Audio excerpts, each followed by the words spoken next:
the weekend, Texas Governor Greg Abbott signed a law requiring every public school classroom in the state to be forced to display the Ten Commandments. That's right, this is SB 10, which says that this religious text, and that's what it is, must be displayed in a conspicuous place in the form of a durable poster or a framed copy. The typeface must be legible to a person with the average vision from anywhere in the classroom and must be at least 16 inches wide and 20 inches tall.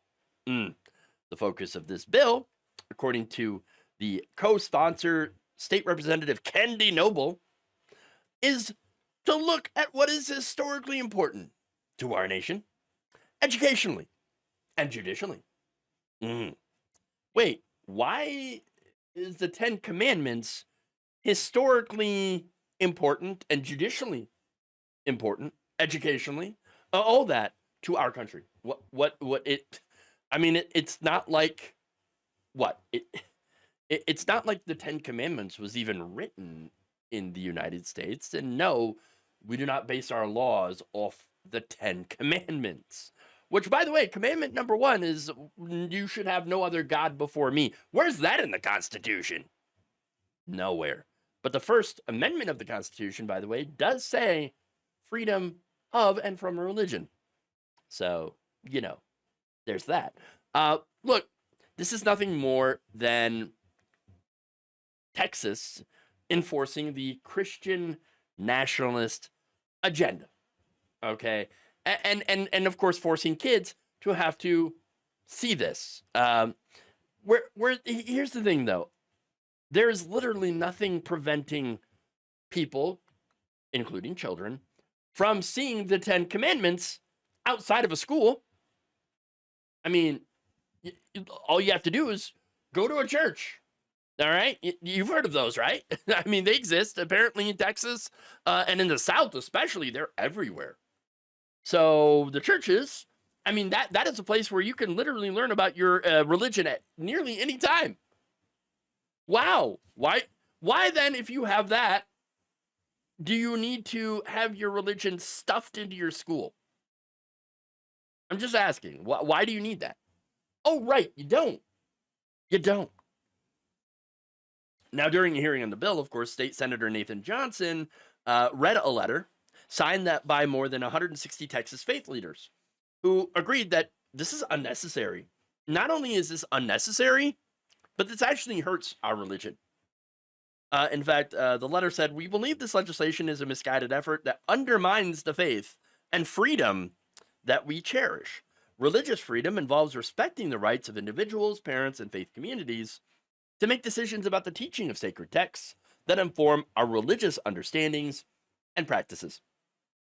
The letter also says that the bills like this demean that freedom, which is true, and that the government has overstepped their authority by dictating, very important framing there, language, an official state-approved version of a religious text. So now they're referring specifically to a section of the bill that mandates exactly what translation of the Ten Commandments, because it was not written in English. I know, crazy, right? Yeah, Ten Commandments, not originally in English. Whoa. But anyway, yes, the state bill mandates a specific translation of the Ten Commandments that is to be hung on classroom walls, down to individual word choices, they say, that are not remotely universal or inclusive of all faith traditions. Which, again, if it involves all the different faith traditions, then you could make an argument that, hey, look, we're being inclusive, and this is just for educational purposes. Okay? Yes, comparative religion. Oh, look, all these different religions agree on these particular practices. Isn't that interesting? You're learning something today, kids. But no, that's not what this is about. This is about religious indoctrination. That's what it is. To a specific religion, which is, of course, Christianity. And only a specific brand or denomination of Christianity. But anyway, the leaders also recognize the Ten Commandments hold no religious meaning for thousands of Texans, which is true, and that it is not the place of government or the public schools to impose these religious instructions on them.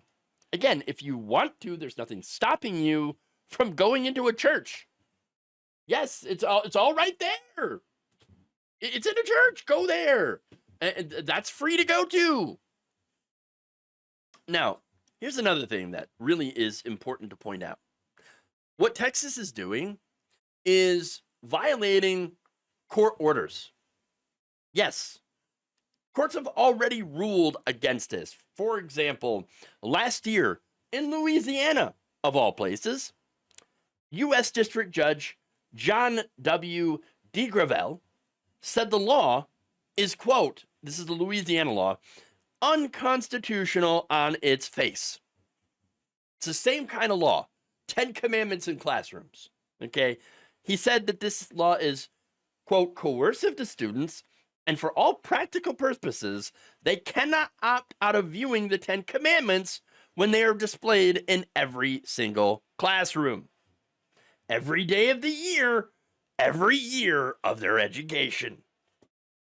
Yes, because, by the way, and this is also important, you are compelled by law, unless you, of course, you are homeschooled, to attend school. So the government is literally saying you must be in school.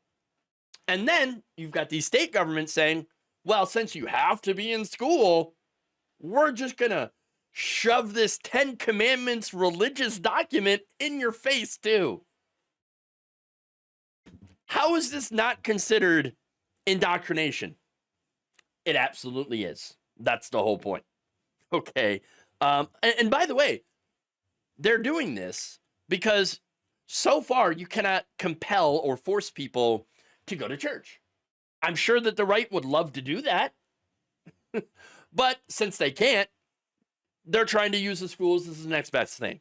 Okay. Yes, we're going to force religion into our schools now. And since the kids are forced to be there, we're going to religiously indoctrinate them. No, can't do that.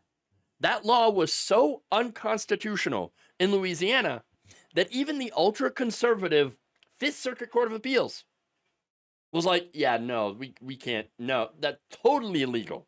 Okay, they upheld DeGravel's ruling. But it doesn't matter. It doesn't matter. They're doing it anyway. Okay, you got Texas, you got Alabama, you got Arkansas, you got Oklahoma. They're all either in the process of or have attempted to mandate this and are trying to bring it back again. So that's the reality of the situation here. Now, here's the thing. You know what schools need more than the 10 commandments because they don't need the 10 commandments? You know what they actually need? School supplies. Funding, support. That's it. You know that school supplies in most places, and by the way, in some of the states that I mentioned, education is not very good. They do not rank very well in education at all. But instead of trying to fix that, they're just trying to shove religion into the schools. Okay? And so that's what's going on here. So many teachers across the country have to pay out of pocket for school supplies, pencils, pens, paper, okay, folders, stuff like that. Teaching materials, books. They have to buy it themselves because the school can't provide it because they don't have the money for it. And yet they're doing this, okay? And not only that, but you have places that can't even afford qualified teachers, okay? And yes, many cannot afford to be just teachers. Some of them have had to go and get second jobs, or some are like, I would love to be a teacher. My education is what I'm good at and what I want to do, but I can't afford to do it. On a teacher's salary? Oh, no. I can't afford to be a teacher, so I'm going to have to quit the profession or just not get into it after all, which of course leads to a shortage of qualified teachers. Not only that, but schools, guess what? They need to be able to help students with special needs. They can't. Not really. And look, that takes more resources that they do not have. Look, my point is that there are so many real and effective ways that these legislatures and these politicians can improve education. But the 10 Commandments is not one of them. And you see which they're choosing. Okay? But understand, too, but it makes sense when you look at it this way, that the goal of these people is not to improve education. That is not their goal. Okay? This is to put Christian nationalism in front of children, to do indoctrination, with the overall goal of not just teaching people religion, okay? No, they want children to basically become docile, obedient workers who will reliably vote Republican. When you realize that that is the ultimate goal here, then their defiance of court orders makes a lot more sense. Thank you for watching. If you enjoyed this video, please like, share, subscribe, hit the bell icon in order to get notified whenever a new video is released. And if you want to support independent, progressive media through this difficult time where it seems like everybody is shutting down, you can become a member on our YouTube page, you can become a subscriber on Facebook, or you can go to my Patreon. It's patreon.com/Jeff Waldorf. Thank you.